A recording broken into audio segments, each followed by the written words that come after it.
All right, what is up, guys? Welcome to the first episode of the Better Than Before podcast. Man, this has been something that has been a long time coming, realistically. The vast majority of the people who will be watching this or listening to this are probably going to be people who found out about me, I guess you could say, from TikTok. And one of the great things about TikTok is that it has obviously been my main outlet for social media content production up until this point in my life. And I have a lot of love for TikTok for sure. But one of the things that's a little, I would say, less than ideal about TikTok is really limited to short form content. And I have gotten pretty good at making short form content over the course of my time on TikTok. But realistically, longer form content like this is truly where I feel more comfortable. When I feel like I can really take the time and explain myself and be more precise about the things that I'm trying to describe. So I have really been wanting to do a podcast for a considerable period of time. And I am at a point in my life now where that is something that is feasible for me. And I'll kind of get into that in a little bit here. But I kind of just wanted to say welcome to the podcast. I'm very, very excited to go ahead and get this started. Depending on where you're watching or listening to this, I just kind of want to preface this a little bit. I'm going to be doing this podcast in both video form as well as audio form. So there will be plenty of times during this video or this podcast where I will reference something visually. And if you are listening to this podcast through the audio version, I obviously strongly suggest you head over to my YouTube channel to be able to see some of the visuals that I'm going to be talking about throughout this video. But I think that's pretty much all of the disclaimer type of stuff right away off the beginning.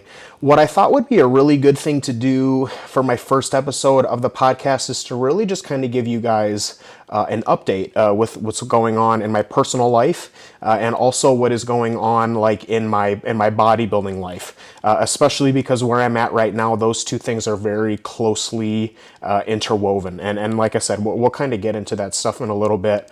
So I kind of want to talk about what's just going on in my life right now and just kind of talk about like how my personal training and how my personal bodybuilding journey is going. And I want to cover a lot of the X's and O's and everything that I'm currently doing. And then I want to kind of use that to transition into what my future plans are for the near immediate future. So the day that I'm recording this is Wednesday, October 19th. Of 2022. So we're kind of getting towards the end of this calendar year of 2022. And you know, it's a super like cliche thing to be going into the new year and everything and be having goals and everything that we set. But I really kind of want to piggyback off of that and use that as like momentum to kind of talk about what I'm going to be doing in the future with my own personal bodybuilding. So I guess we can go ahead and just jump right into it. So I kind of want to give you guys a little personal update on my life because my life has kind of changed considerably in the past, specifically the past couple of weeks, but even more so in the past couple of months. This whole year for me, 2022, has really been, I would say, probably the best and worst year of my life. And by that, largely what I'm talking about is the growth of my coaching business. So I started posting videos on TikTok in August of 2021. And up until that point, I was an online coach. I had been working with a couple of people online, but nothing really terribly extensive. And then starting in August of 2021, as I said, I started posting content on TikTok. and I was very, very fortunate to have been successful with that fairly early. I started posting content in August, and by December, so heading into 2022, I had already accumulated. I'm trying to remember if it was 20,000 or if it was 25,000 followers. I think it was 20,000 because I think that I had set a goal for myself to hit 20,000 before going into 2022, and I actually ended up getting close to 25,000. I'm pretty sure that's what it was. The numbers at this point are pretty irrelevant, but with the increased viewership with a lot of my content, has come an increase in traffic to my website and to my coaching services, which has obviously been a life-changing thing for me. So my goal, pretty much for the past 5 years, for literally, I mean, not literally as long as I can remember, but for a good chunk of recent memory that I can think of, my number one goal has been to be self-employed and be an online coach, doing the thing that I love more than anything in this world for a living. And I am very happy and blessed to say that I'm finally starting to get to that point in my life. So previously I was an online coach and I was working with a couple of people, but I was also working at a GNC supplement store. And that was a really, really good job for me, because the job was very, very low stress, and it provided me with a lot of free time to be able to make content and reply to comments and edit my videos and do all of those types of things. At this point, I am still working at that GNC, but I'm really only working there 2 days a week. I have taken a considerable step back in my workload at GNC because my client workload has increased exponentially. And so my dream, for lack of a better word, of becoming a full-time online coach is slowly becoming a reality for me. I stepped back from GNC out of necessity, because my quality of life was starting to suffer because I was still working 30 to 40 hours a week at a normal job, but I had enough clients to where I was making a significant am still making a significant income from my online coaching business. And like I said, my dream ever since I started getting into bodybuilding was to be a full-time online coach, and I'm starting to take some steps to be able to do that, which is really kind of the whole reason why I'm kind of getting this podcast started right now. Like I said and kind of alluded to earlier in the episode, I have wanted to do a podcast for a really long time, but my time was spread so thin between working at the store and getting all of my client work in, and doing all of the things that I need to do to be the best athlete that I can be, because I think that's unbelievably important to me in my coaching service, is to not just be a coach that talks the talk, but to also be a coach that walks the walk. So I put an enormous amount of pressure on myself to be the best athlete that I can be, so that I can be a visual representation of the things that I say, and I can be a role model to my clients. Between doing all of those things, it was really hard for me to fit in time to do this more long form type of content. But obviously, at this point, I have had an enormous amount of time freed up in my schedule to be able to do more things like this. So I'm unbelievably excited to finally be able to get this started. So that's kind of where I'm at in my personal life right now. I am working less and less in the supplement store. I'm really only working between 10 and 15 hours a week in the supplement store. And then the rest of the time I am just spending not training clients, but coaching my clients, and making content and being the best bodybuilder that I can be.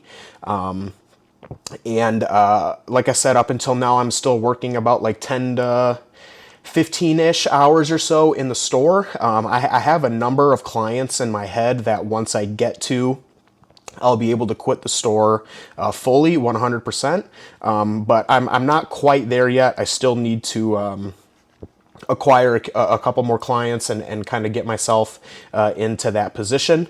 I wanted to keep my foot in the door at GNC because obviously this is kind of a big risk, I guess you could say. I personally don't think it's that much of a risk because I've already proven to myself and I've already, proven to whoever it is, I guess, that doubted me that I'm capable of doing this. And I also mentally and emotionally know that I can and will do whatever it takes to be able to make sure that my my business is successful. So I really don't have any doubts in myself, I guess, in that instance. But I'm still not quite yet at the place where I can be 100% full-time online coach. So I guess I need a couple more clients to do that. So if I'll plug myself now. If you guys are interested in online coaching, you guys can head over to my website, which is btbtraining.net, B as in boy, T as in Tom, B as in boy, training.net, which BTB obviously stands for better than before. You can head over to my website. You can go to my services page and you can see all of the services that I offer. I offer monthly online coaching. I offer one-time consultations. I offer one-time training and nutrition programs. You guys can see all that type of stuff on my website. I don't really want to plug my services too much on here, but I think that's kind of a good point to kind of segue off where I'm at in my personal life. What I want to talk about now is kind of what's going on in my bodybuilding life and kind of talk about what it is that is going on with my own personal training and how things are going inside of the gym, outside of the gym, and how all of that pertains to bodybuilding. So as of today, I am still currently bulking. I am still currently actively pushing up my body weight. This morning I weighed 226.6, and for those of you guys who are listening on the audio version, you can't see this, but I'm looking at my computer right now, just kind of looking at my coaching sheets and everything. My body weight is kind of hovering between 225 and 228, somewhere in there, just depending on how much water I'm retaining when I wake up in the morning. So that is my current body weight, and I still have goals and aspirations to push that and get that a little bit higher. I would love to see 230 on the scale by the time that I end this bulk. 227, 228, like right now, this is not the heaviest that I've ever been in my entire life, but this is the heaviest that I've ever been in my bodybuilding life. So I've kind of talked about my personal story on TikTok and YouTube a couple times before. I don't know if I've ever really dove too much into it in like long form content, but the long and short of it is that I spent my entire life up until I was about 20 years old, very overweight. When I was 20, I was like 250, 260 pounds. I'm 5'8" for reference. And I was a competitive video gamer, and I was not really doing a whole lot. I, was obviously playing video games for 8 to 10 hours a day. I was going to school, and I was eating shit. And I was always overweight like my entire life. I gained even more weight after high school ended because all of my high school sports and stuff ended and I wasn't really doing anything physical anymore. And so I gained a ton of weight. So I've been heavier than 228 before in my life, but never like this 228. Like I was a fat, overweight, like offensive lineman, like 228 when I was in high school, but not how I am now. Realistically, if I had to predict, I think the upper end of my bulk is about 230 to 235. I am realistically starting to get to that point where my body fat levels are starting to get higher than I guess if I'm being honest, higher than what most people would recommend in the bodybuilding scene industry. I don't think that they're too far out of range. I'm very aware of how much fat that I have and how much fat I'm going to have to lose to be able to get into shape. So as long as I appropriately plan a cutting timeline to accomplish that, it's not something that I'm worried about. That's a different video for a different day, is pushing your bulks. And that is something that I am an advocate of, is doing that. But I'll kind of talk about that on a different day. I don't want to get too sidetracked on that today, but I'm really kind of getting to a point where the bulk is coming to an end, realistically. The timeline that I kind of have set out in my mind is that I want to be done with this bulk in about 4 to 6 weeks. Definitely heading into December of this calendar year, I want to just be maintaining my weight. My goal would be for me to hit a peak bulk weight sometime around the middle to end of November, and then hold that peak body weight all the way through December, and then start a cut in January. And I'll kind of talk about my future plans in a second here. I don't want to get too far ahead of myself, but as of right now, that's kind of the timeline that things are kind of playing out. And realistically, I think if I were to keep pushing and doing things like how I'm doing, I'm probably going to end up somewhere between 230 and 235 pounds by the time that this is all over. Probably closer to 230 than I would be to 235. But right now I am at an all-time body weight for bodybuilding purposes. So obviously 230 to 235 would also be an all-time weight as well. As far as the X's and O's and like all of the types of things that go into me being that body weight, let's kind of talk about food and expenditure and PEDs and all of that type of stuff. So currently on training days, my calories are around 4,700 or so, and on rest days they're around 4,500. Sometimes training days will be 45 and sometimes rest days will be 47. It's usually a range in there depending on how many steps I'm getting. 45 to 4,700 calories, but it's definitely about 4,500 on the low end. As of today, I'm recording a full day of eating video. I'm not sure if I'll post this before I post the full day of eating or if I'll post the full day of eating before. But I kind of talk about this in my full day of eating video where I talk about 4,500 calories is right around that point where my appetite really starts to diminish and it really starts to drop off. And it really starts to be a real chore for me to eat the food. So right now, if I had to kind of give some estimates on like what my macros break down to be, on training days, my carbohydrates will be anywhere from 750 to 800. My fats will be anywhere between 50 and 60. And my protein will be anywhere from like 240 to 260. And then on my rest days, the protein stays around the 240 to 260 mark. Fat kind of stays around the 50 to 60 gram mark. And then carbohydrates will be more in like the 650 to 700 range. So I don't have really like set specific numbers in terms of like I'm eating this many carbs, fats, and proteins. It kind of varies on a day-to-day basis, just kind of depending on how my eating schedule goes and how I choose to consolidate meals and things like that. But I'm always hitting at least 250 grams of protein, and I'm always hitting at least 4,500 calories. So the little discrepancies between the carbs and the fats are really up in the air, especially on the weekends.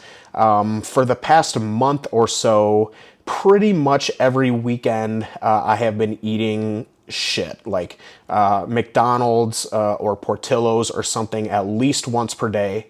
And honestly, my main reason for doing that is purely coming down to calories.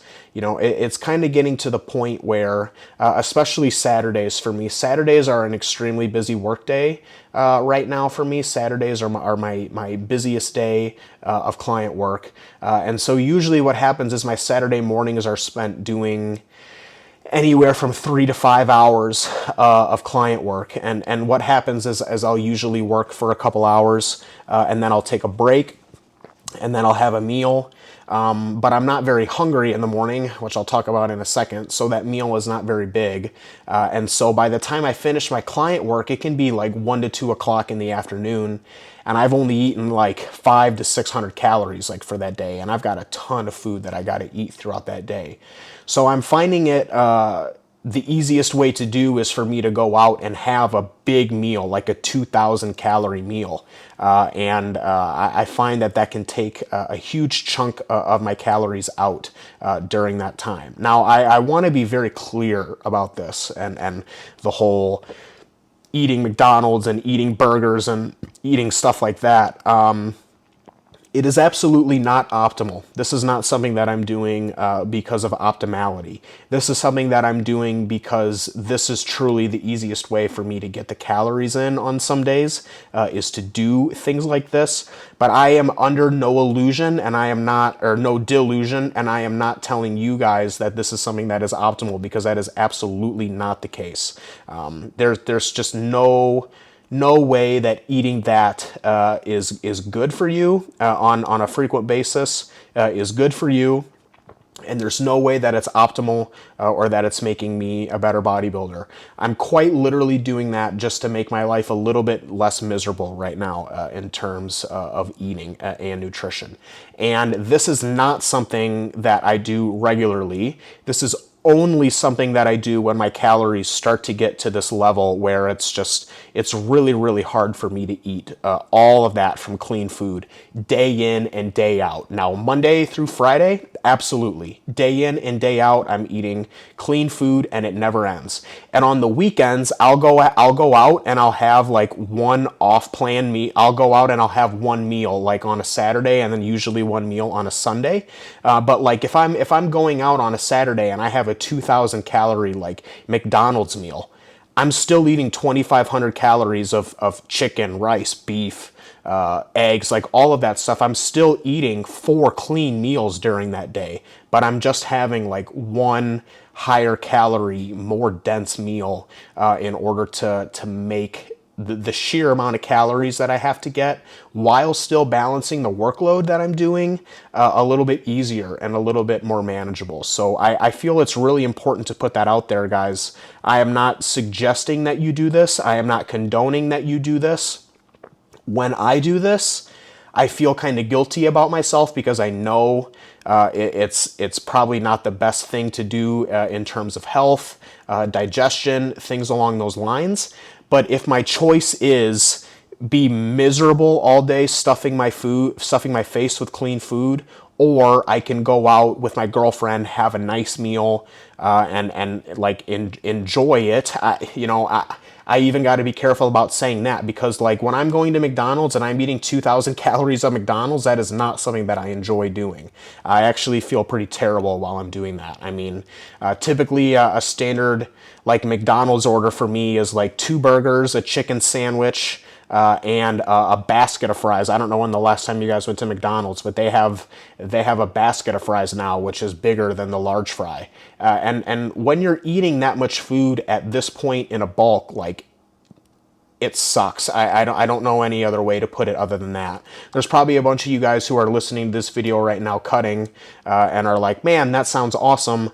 I'm telling you, like, when you're doing that in the middle of a bulk, it's not something that is enjoyable. It's purely something that I'm doing because it makes my life a little bit easier at this point. So I guess I'll kind of use that as a point to talk about my meal setup and kind of how this is starting to play out for me right now. So as I mentioned, I'm eating like 4,500 to 4,700 calories a day, but it's in this really weird position where I have absolutely no appetite in the morning when I wake up, and I find if I try to force myself to eat, I'll either usually throw that meal up, or it will just be like pulling teeth trying to get it down. It'll just be so unbelievably hard. And so I'm in this weird spot where I can't eat a lot in the morning, and I also really struggle to eat a lot at night. Usually, obviously, by the end of the day, I've eaten so much food up until that point that my stomach is full and I'm tired of eating. But I've also found that I really do not like going to bed with a full stomach, like feeling like my stomach is very bloated. When I'm cutting, I love doing that. I love eating large meals towards the end of the day. It makes me feel good going to bed full. When I'm in the middle of a bulk, I hate it, and it's the worst thing that I could possibly do. I usually would wake up in the middle of the night with heartburn, acid reflux, bloated stomach. I would wake up in the morning and have loose bowels. And I'm just, kind of logically thinking about this, like shoving large amounts of food in my stomach and then going and laying down and going to bed probably does not help the digestive process very much. So I'm kind of in this really weird spot where I've got a ton of food to eat and I have no appetite. And I can't really eat a lot in the morning, and I can't really eat a lot at night. So I'm kind of like forcing the bulk of the calories like in the middle of the day. And it's a struggle. I mean, I'm going to be, my calories have been higher than this. My calories have been at 5,000 before, and that was really hard. And this is obviously really hard too. I could continue to push more. Like I could easily get my calories to 5,000.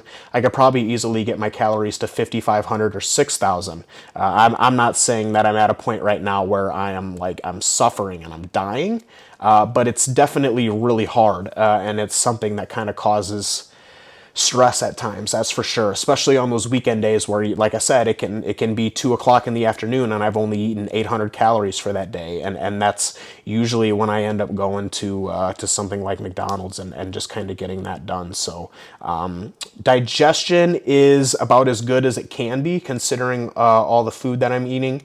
I'm really only eating foods that digest very well with me. And I'm keeping up with activity and walks. I typically go on like a 10 to 15 minute walk after every single meal that I eat, just to kind of keep up with digestion.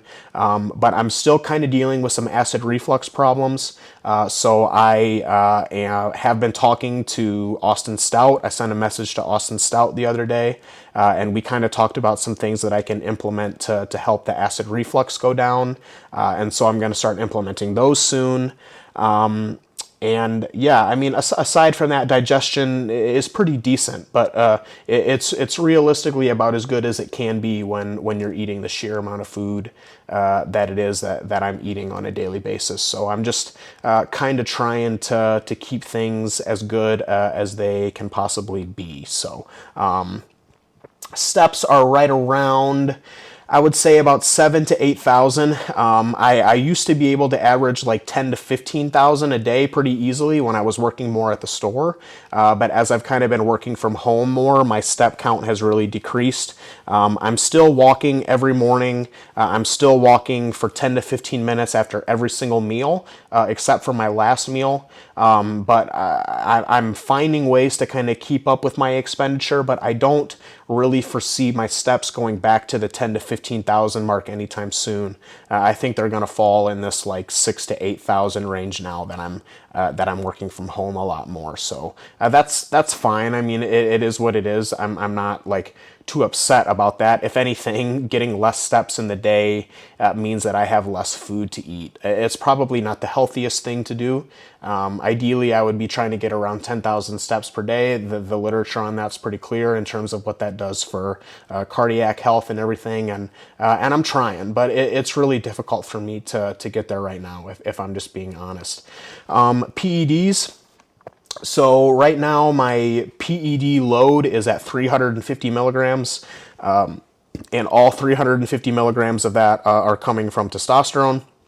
This is the most amount of testosterone that I've ever taken in my life, 350 milligrams, and it's it's going pretty decent. I have been running PEDs for a couple of months now. I can look through here and find the exact date of when my cycle started, but realistically, I'm kind of getting to that point where I want to start shutting it down, and I want to get back to cruising and just kind of get some blood work done, and if there is anything wrong in the blood work, hopefully not, but if there is anything, I want to get all of that stuff taken care of.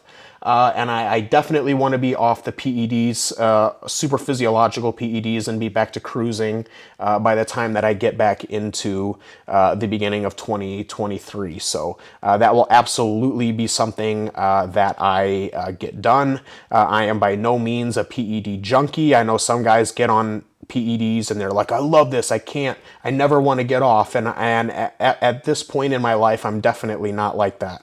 I've only run 2 cycles in my entire life. No, 3 cycles in my entire life. The first one was 300 milligrams of testosterone. The second one was 300 milligrams of testosterone, and this is 350. And during neither of those times am I like hesitant to get off. If anything, I look forward to getting off, because I personally find that like my anxiety, anger, I'm definitely shorter, and all of that type of stuff is definitely impacted by being on the PEDs. So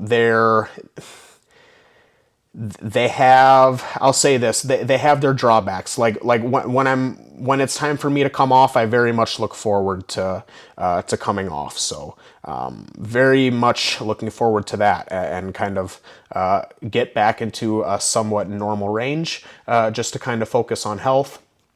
And then obviously sometime next year we'll have to put the pedal to the metal again, but that, just is what it is.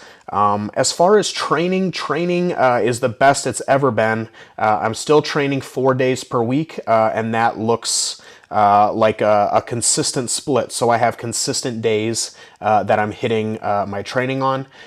So Sunday is legs A, which is my hack squat leg day. So this is my leg day where I have a big compound focus exercise. As I'm talking right now, by the way, on the video version, I'll have the programming for that session up here in text somewhere. If you guys are listening to the audio version, then to see the full programming, you'll obviously want to head over to the YouTube channel. But this is my leg day where I have a big squat pattern. And I also do bicep and tricep work on this leg session. So this is my Sunday leg day.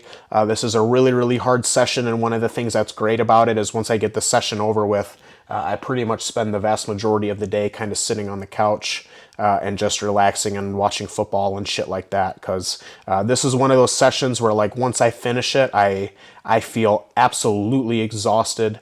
And I'm super, super tired. So I like doing this one on a Sunday. I then take a rest day on on Monday.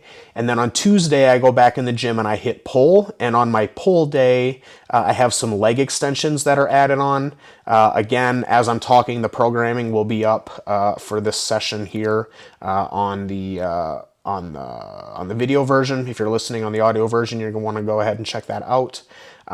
This is just to kind of increase the quad frequency, because my legs are definitely the focal point of my training program right now. I feel like, I'm not saying my upper body is good, but I'm saying when you look at my physique right now, if my entire physique stayed the exact same and I just had a little bit bigger legs, I think the physique would look like night and day better. I think that my upper body is much further along than where my legs are, and so I'm really, really focusing on hammering my legs in order to improve them. So I have this pull session with the leg extensions on Tuesday. I'm contemplating adding in some hamstring work on this one too, just to, again, more leg frequency. I want huge fucking legs, and so training my legs at the highest amount of volume that I can recover from and progress is going to be advantageous to me.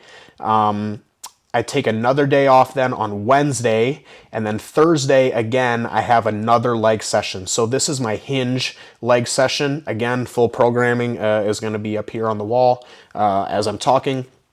So this is my leg day where I have a hinge. Now I do have a squat pattern in this one too, but it's like a secondary squat pattern. It's a dumbbell split squat, which is a squat variation that trains the quads through their fully lengthened position, but it does not load the lower back like how a squat or like a squat or a hack squat or a leg press do. I cannot do a lower back loading hip hinge movement and a lower back loading squat movement in the same session. My lower back cannot recover from that. So that doesn't mean that I can't do a squat variation. I just have to do one that doesn't load the lower back as much. And I find the dumbbell split squat to be a great one for that. So this is more of like my posterior chain, like hamstring focused leg day, but I still have plenty of quad stimulus in this session. So up until this point, you guys will have seen that I'm training legs on Sunday, legs again on Tuesday in the pull session, and then legs again on Thursday. So I'm doing 4 workouts in the week, and 3 of those have leg volume in them. So I'm really, really heavily focusing on my legs right now. I basically train legs, day off, mini leg day, day off, full-blown leg day. And then on Friday, I train push. Here's the push programming. That'll be up here. And then I take Saturday off. So that is exactly how my training programming is going right now. I am the strongest that I have ever been on all of my lifts. My form is the best that it's ever been on all of my lifts. I'm pretty much in complete robot mode at this point with my training. I'm finding that I'm having to deload every 6 weeks, which is pretty normal for me. It's usually around that 6th week or so that I'll have to start deloading, and that has just continued to maintain. So just continuing to take progress in the gym on a week-to-week basis, and just kind of getting stuck in the minutia. So that's pretty much what I've got to report on training. Overall, training is going excellent. Literally the best my training has ever been in my entire life. So I have no need to change that. So I'll kind of wrap this up here because I've been ranting for a long time. I'll kind of wrap this up here, and I'll kind of be talking about what my future plans hold for me. So as I mentioned earlier, my goal is to finish up with the actual weight gaining portion of this bulking phase by middle of November towards the end of November. So we're looking at anywhere from 3 to 5 weeks yet of continuing to increase my body weight. And then what I want to do is I want to spend the last month of the year, if not the last 6 weeks of the year, just maintaining and holding my body weight. For a couple of reasons. I think that this is advantageous once you hit a peak bulking body weight, just to kind of hold it for a little bit before you transition into a cut. Second reason is December is usually a month for me bodybuilding wise that's a little bit slower. I'm still training the same exact way that I normally do, but obviously when we start to get into like Thanksgiving and December and all that type of stuff, we start to really get into like a holiday season, and at least the past couple of years, and I would foresee that this year will probably be the same, pretty much every weekend during that time frame I have something going on, like with family plans. So it's a month where I obviously, when I say I tone back on bodybuilding a bit, I don't want to make any misconceptions, but basically what I'm getting at is that I have a lot more like off-plan meals and stuff during that time. I have a lot of times where like my Saturday or my Sunday gym session I have to reschedule. So typically my schedule right now is Sunday, Tuesday, Thursday, Friday, and typically when I get into like November, December, I adjust that to be Monday, Tuesday, Thursday, Friday, which gives me the freedom to take off Saturday and Sunday while still getting my 4 sessions in for the week, which opens up my weekends to do stuff with friends and family and stuff. So I definitely want to be done with pushing up my body weight around that time. I want to be holding my body weight around that time. I absolutely want to be clean of PEDs up until that point. So I want to be cruising, and I want to be at a physiological level instead of a super physiological one. And then ideally I would be starting off 2023 going into a cutting phase. And now what will happen with that cutting phase? So that is the ultimate question that is up in the air. So I really have the itch to compete next year in 2023. I know exactly what show it is that I want to do, and the show is usually held in October, November, later in the year. And that is the show that I want to do. I'm really just debating, and this is kind of, one of my biggest flaws is that I feel like I'm kind of a perfectionist to an extent. There's part of me that wants to hold off on competing because I really want to be the guy that steps on stage and people are like, wow, this is his first time competing. He looks great. But at the same time, I'm also worried that if I keep postponing when I'm going to step on stage, I may never do it. You know, life may happen and I may never come around to doing it. And I have the itch to compete. I'm putting my first client on stage this year, and the whole process of prepping him has just been such a motivating experience for me, and it's one that makes me want to compete myself. Like it's just increased that urge even more. So I'm really leaning towards doing that. What the goal is for now is going to be starting off 2023 very aggressive cut. A couple reasons. I've got plenty of body fat to get off, and I just want to get it off. I have no appetite, so I'm very much looking forward to dropping my calories down and starting to feel some hunger again. And I just feel like my body is in the perfect place right now to do a really aggressive fat loss phase and get a ton of fat loss off. What the plan is for now is to run that fat loss phase for a couple of months, maybe 2 to 3 months, and just kind of see what I look like at the end of that phase. If I get to the end of that fat loss phase and I look at my physique and I'm like, man, like the physique is not there yet, legs need a little more size or whatever it is, needs more size, blah, blah, blah. I'll probably just turn around and I'll go back into another bulking phase.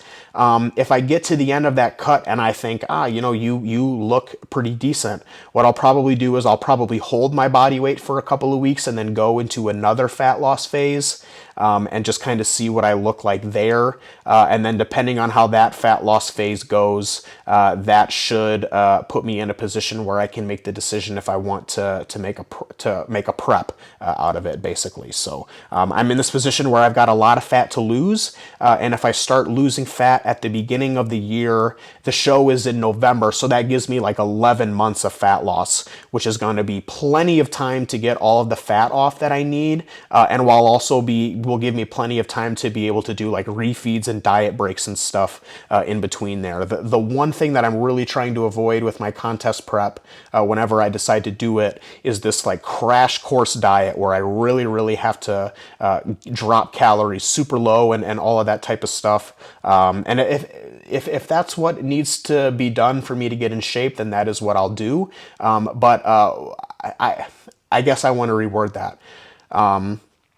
What I'm trying to avoid is not having to go low in calories. What I'm trying to avoid is this thought process or this environment where I feel like really pressed for time.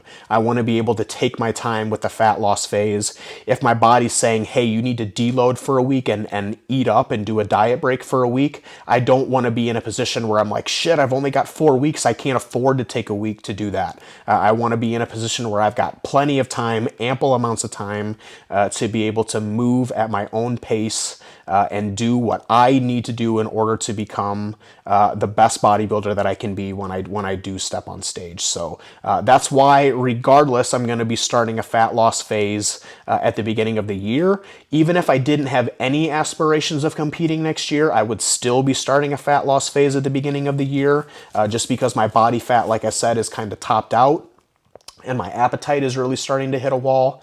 And so that this is like the perfect time for me to do a mini cut, basically. And it's pretty much up in the air whether or not that mini cut will turn into a contest prep or whether that mini cut will just be a mini cut that turns into another bulking phase. I just don't want to really predict the future on that. I just kind of want to see what my physique looks like after I take off 15 to 20 pounds of fat, kind of see what it looks like from there, and then make a decision if I think that my legs have improved enough since the last time that I dieted to be able to step on a stage and at least not make a fool out of myself. You know, I want to make it clear, I don't have any delusions of like stepping on stage for my first time and being like the overall winner. That would be fucking amazing. Like that's not something that I would be upset about. But at the same time, my main goal with my first competition is just really to not look like a first timer. I just want to look like I belong up there. I really want to look. I don't want to make a fool out of myself is basically what I'm saying. So I'll just be very honest with myself, and if I finish up that fat loss phase at the beginning of 2023, and I'm just not happy with where my physique is at that point, and I feel like I still need a lot more size, then I won't just do a show just for the sake of doing a show. I'll just turn around and I'll go back and do a bulk, so that when I do decide to compete, it will be worth it, and I'll have something to present that I'm pretty proud of. Obviously, that whole fat loss phase is going to be documented through social media, YouTube, TikTok, Instagram, all that type of stuff. So I'll kind of be going over those things as they come along. But until then, that's really just kind of the plan and how things are going on. So finish up the rest of the year. About 3 to 5 weeks left of pushing my body weight up, and then holding my body weight for anywhere from 4 to 6 weeks. And then starting off 2023 out with a bang with an aggressive fat loss phase, and try to get 15 to 20 pounds of body fat off in the first 2 to 3 months. I don't think I'll have any problem doing that at all. I've done that so many times in my life, I can't even think. I mean, I've probably done it like 6 times in the past 5 years of bodybuilding. Like, just take off 15 to 20 pounds of body fat. No problem, no PEDs, no nothing, just 20 pounds of fat, 3 months, easy. That's not something that's a problem for me. So I'm just kind of looking forward to getting this bulk wrapped up, if I'm being honest. And then I'm also kind of looking forward to just getting stuck into a fat loss phase, because the last fat loss phase that I did was, I think it was January of 2022. I think I started off 2022 doing an aggressive fat loss phase. So it'll have been about a year or so straight of bulking and pushing up my body weight and pushing food, and I'm tapped out at this point, realistically. So I'm just excited to get stuck into that. So you know what, guys? I think this is going to be it for today. I'm kind of looking at my camera. I've been recording for about 45 minutes or so, so I've been filming for a long time. I think this is a really good place for me to kind of wrap things up and just get this posted out here. So hopefully you guys enjoy this type of video. Some of you guys may not have the patience to sit through 45 minutes and just listen to me ramble, but for those of you who have made it this far, whether you're listening on the audio version or you're watching on the video version, thank you so much for watching. Again, I'll plug my coaching services if you guys are interested in online coaching or consultations or training programs, nutrition programs. My website is BTB Training, B as in boy, T as in Tom, B as in boy, training.net. And you can go to my services page there and check out all of my services. My TikTok, Instagram, YouTube, all of that stuff will be in the bio, whether you're watching on YouTube or whether you're listening to the audio version. And yeah, guys, that's pretty much all that I got for you today. Thanks for sitting through and listening to me ramble here for a little bit. But I just kind of wanted to update you guys with what I'm doing and with what's going on in my future. So thanks again for watching or listening, guys. And as always, take care of yourselves.